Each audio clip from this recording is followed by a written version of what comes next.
Again, it's Ken Frazier. I'll tell you a little bit about him. He graduated from Harvard Law School, joined the pharma giant Merck in 1992 as a general counsel.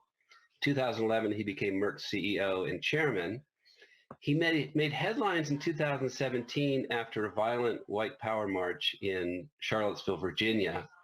When President Trump made comments sympathetic to the white supremacists, Frazier resigned from the president's American Manufacturing Council.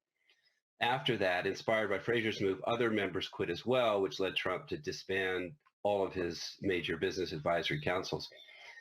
Then just last month, Frazier helped launch this new initiative called 110 that's committed to upskilling, hiring, and advancing 1 million Black Americans into the workforce. So we're really pleased to have Ken Frazier with us. Welcome, Ken.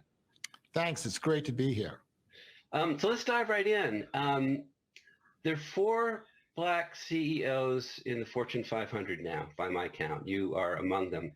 Why is that number still so woefully low, and how does that change?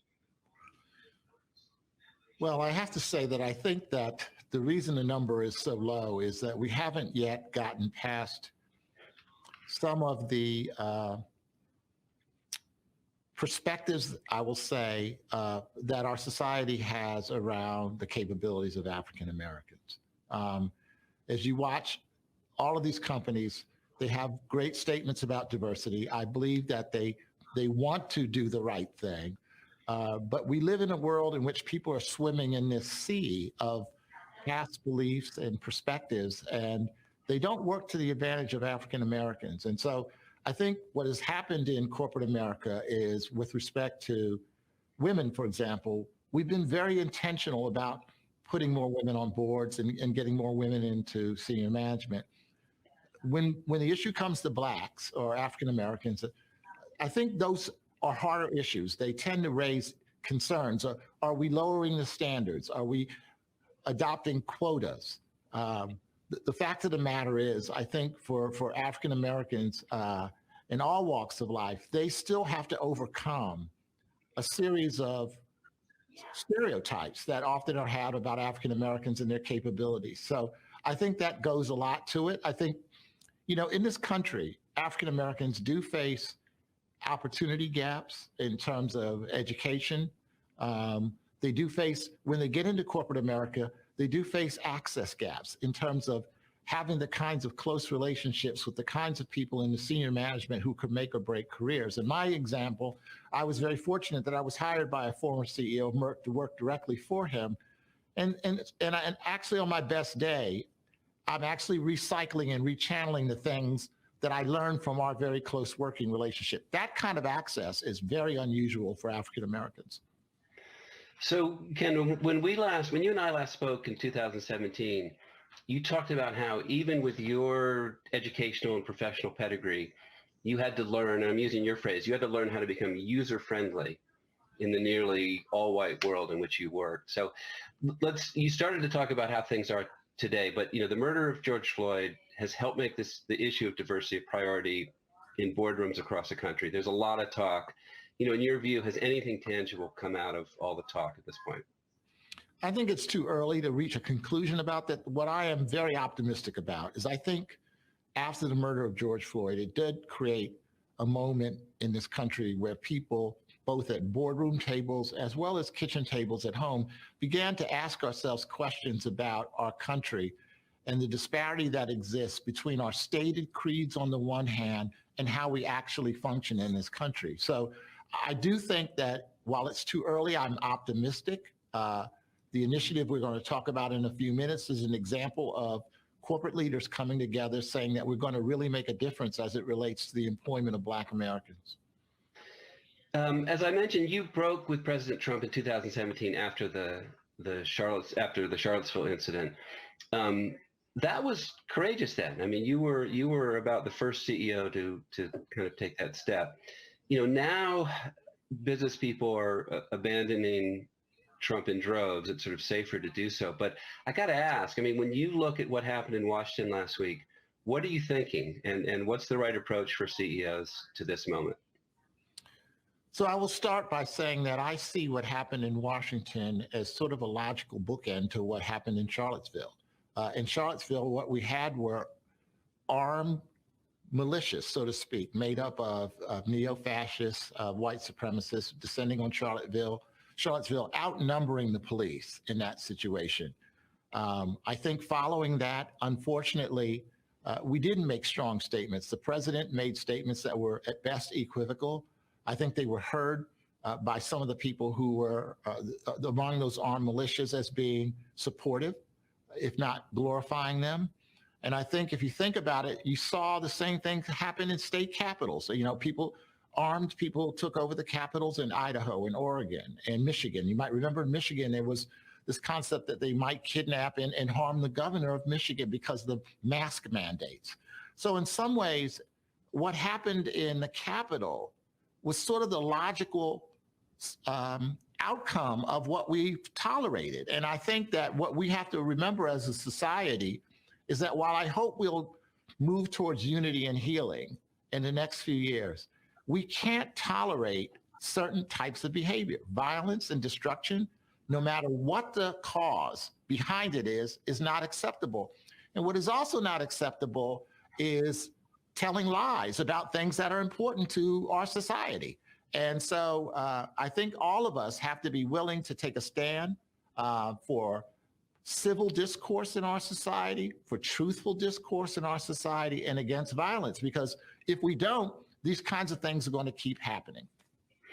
So I'm going to ask one more question and then bring in my co-host, who I know want to ask you more about 110 and more about a lot of things. But I want to switch gears a little bit and talk about Merck and the pharma industry. You know, you were, I would say, relatively pessimistic about the pace of developing a vaccine for COVID-19. And I think it's fair to say the relatively optimistic timetable prevailed. So what has surprised you in terms of the rollout of the initial vaccines? Well, I have to say that, first of all, the initial vaccines that have rolled out are fantastic vaccines. The first couple of vaccines, the Moderna and the Pfizer-BioNTech vaccines, have an efficacy level that is way beyond, I think, anyone's wildest dreams. I think we see that the mRNA vaccine platform was one that was amenable to quick adoption. I think it turns out, if you look at the other vaccines that are coming along, it turns out that the spike protein itself seems to be highly immunogenic. So there's hope for that there'll be more vaccines beyond the first couple of vaccines. But I think the very good news is that we have vaccines that have set a very high bar in terms of efficacy. And the challenge now is obviously distributing them. And making sure that we get beyond the most vulnerable people and get them out to the public at large. But I think it's very good news. I think it's very hopeful. And I think it underscores the importance of an industry that is invested in lots of different technologies, including in the case of mRNA, fairly new technologies that proved out to be very useful in this context. I mean, it seemed like we were capable of something that would earlier have seemed impossible.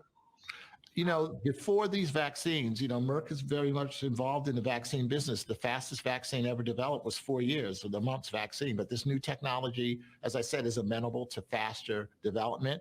At Merck, we're very much focused now, given the success of a lot of those early vaccines.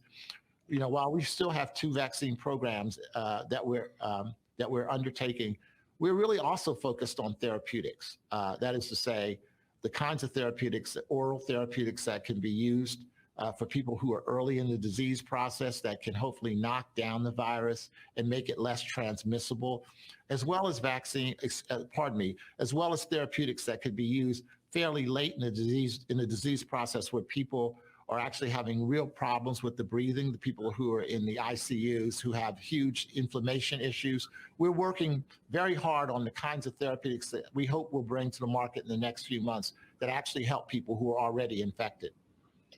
All right, so let me bring in my co-host, and Octavia, probably over to you for the next question. So Ken, 110's mission is focused on Black Americans who do not yet have a 4-year degree. Studies have shown that Black men have the lowest completion rates among students enrolled in 4-year public institutions. And you talked about the opportunity gaps in education. In your opinion, what's the most consequential systemic barrier that's preventing Black students from completing their degrees?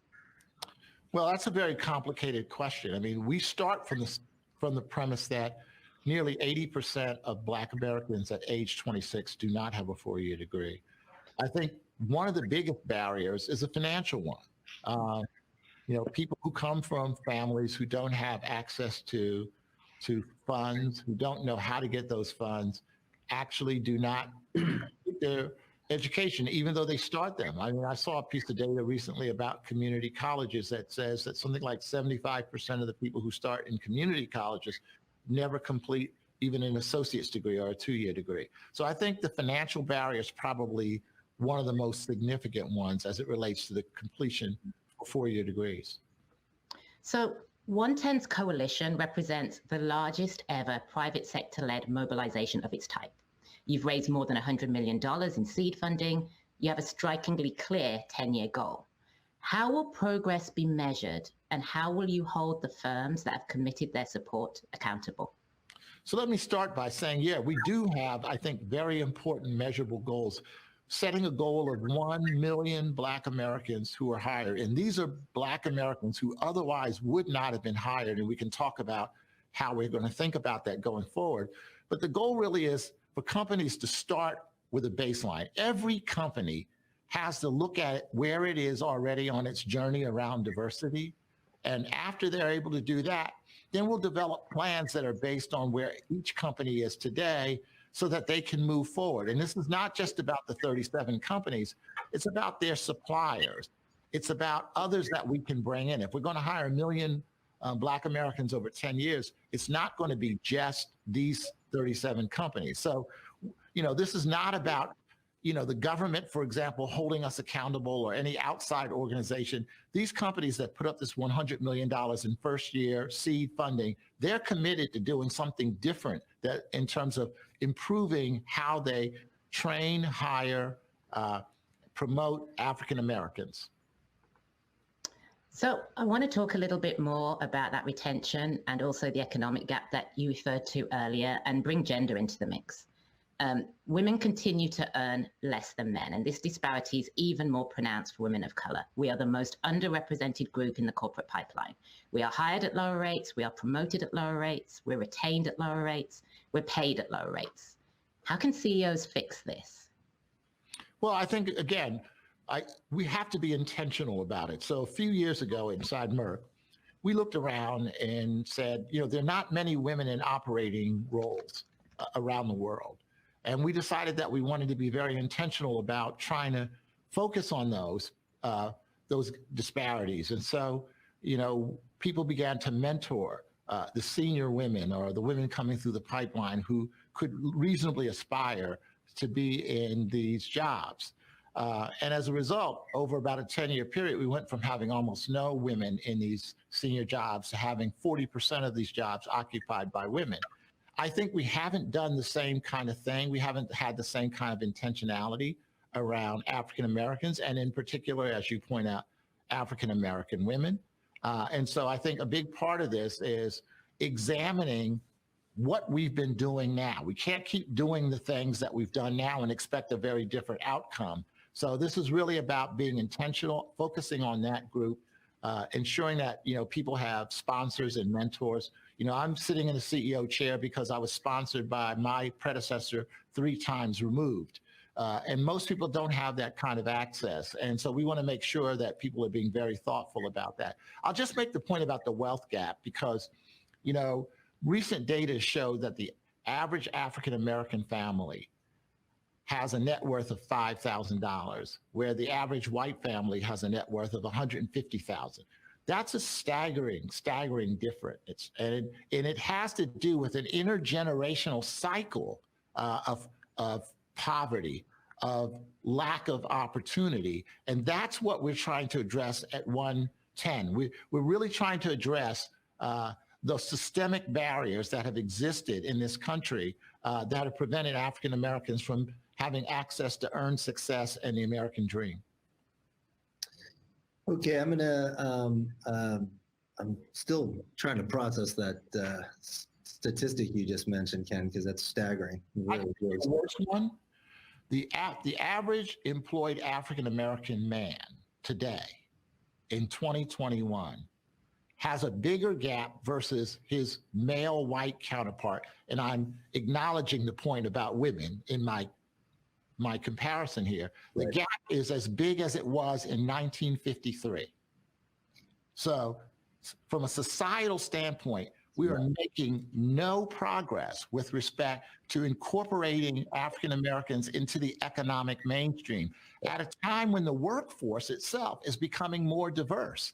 So as a country, if we don't figure out how to get the benefit of all of our talent, and we know that the education to employment pipeline particularly fails African Americans, if we don't address that, I don't see how corporations can possibly be successful. And by the way, if we do address it, these people become customers. They buy our products. They don't become simply people who have to be sustained through a social welfare system. So there's no reason for us not to take on this as a society. I'm sorry.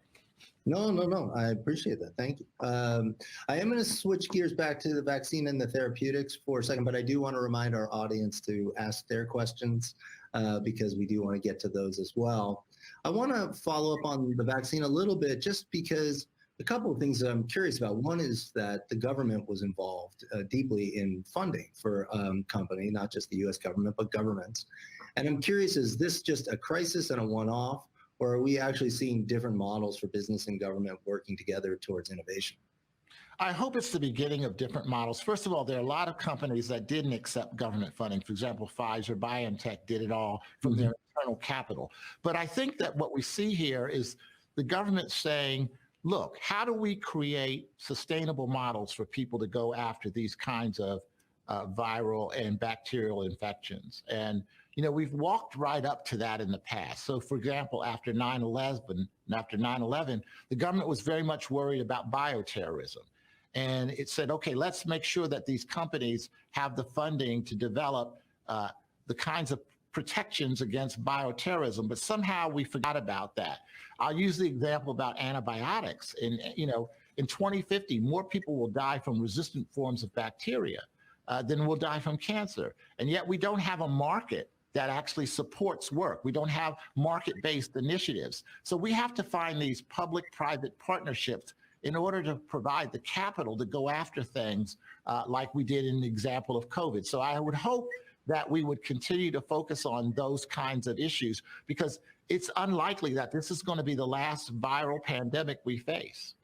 Well, we faced Ebola before this. We've now faced this. We faced SARS. We faced MERS.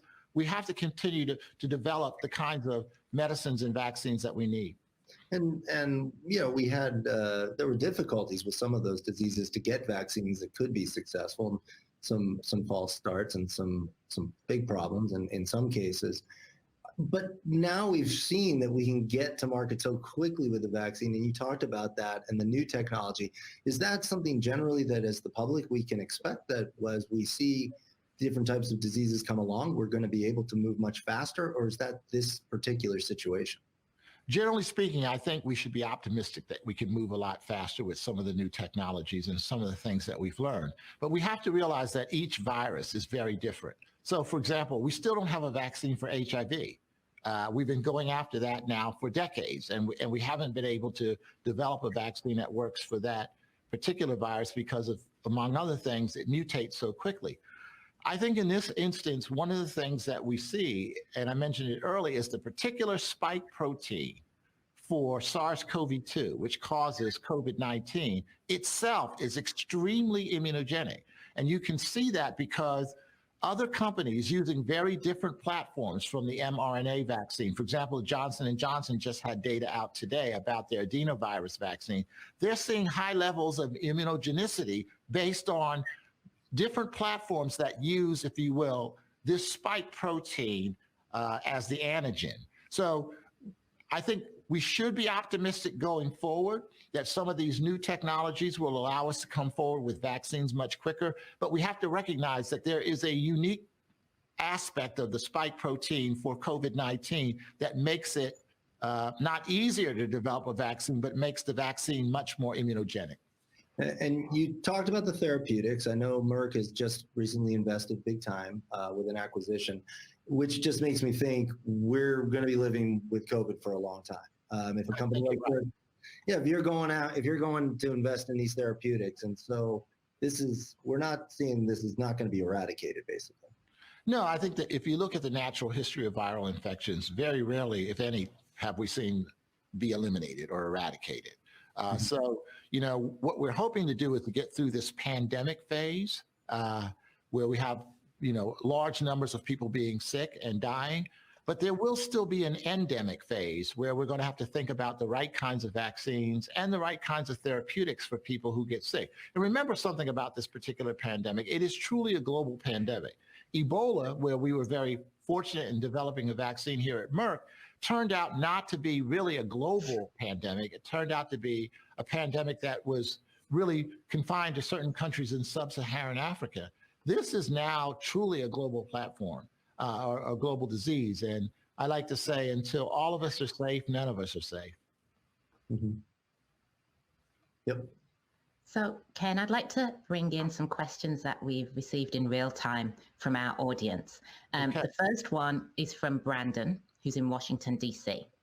And Brandon says, as an employee of GE Healthcare and an operating leader of its African American Forum, what advice would you offer in terms of how I can influence our CEO, Larry Culp, to sign on to this critical initiative? Well, you can bring it to his attention. That's the first thing. I think that what we have inside these organizations, with organizations like the one that you lead inside GE, is when people come together, for example, Black employees, and really believe in their own agency, they can bring issues to their management. The management has to obviously decide whether to join the coalition or not. GE is a great company. It has a great workforce. And I think the only thing you can do is urge your management to take it seriously and to look at this very seriously. And I know I'd be happy to talk to Larry Culp. I'd be very happy to talk to my former colleague, who's your general counsel, Mike Holston, and others. If this is the right time for GE to join, I think that would be a good thing. But I think it needs advocacy inside the company. So Brenda from Maryland has a question about the measurement and evaluation process for 110. She'd love to know, will public updates be made?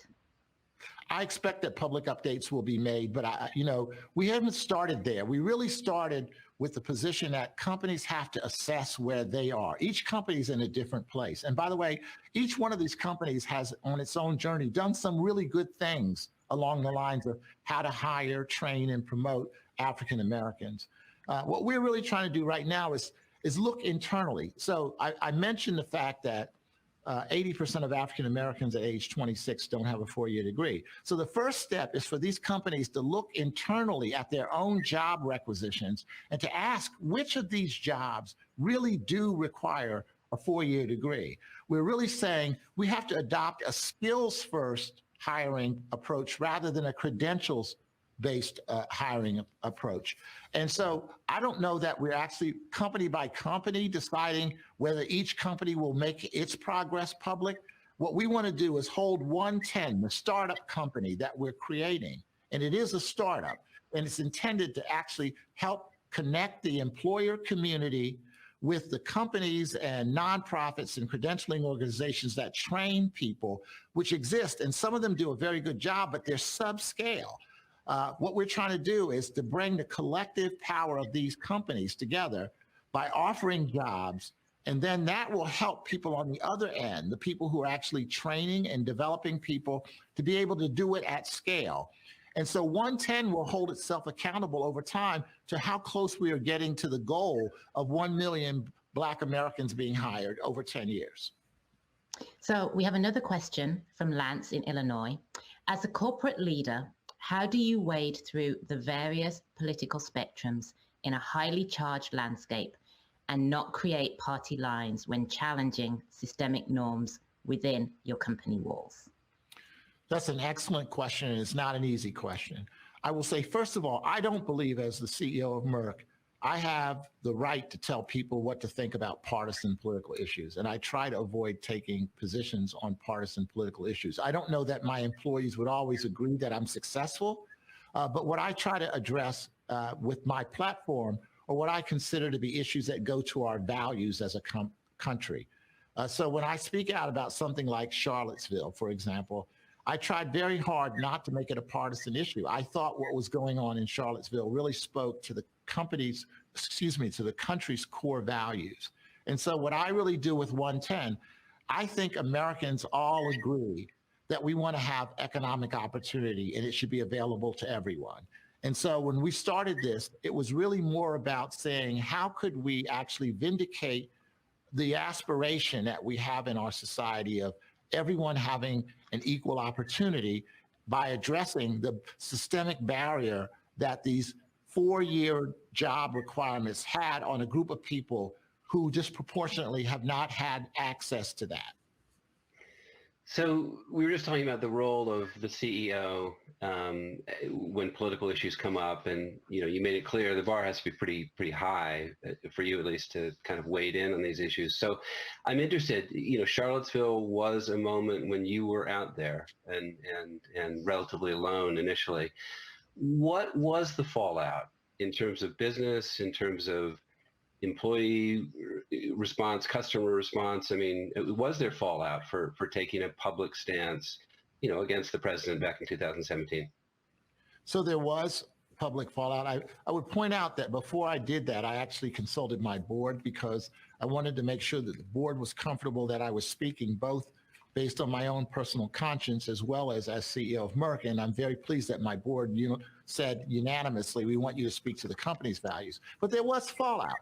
There were some customers who were unhappy with us.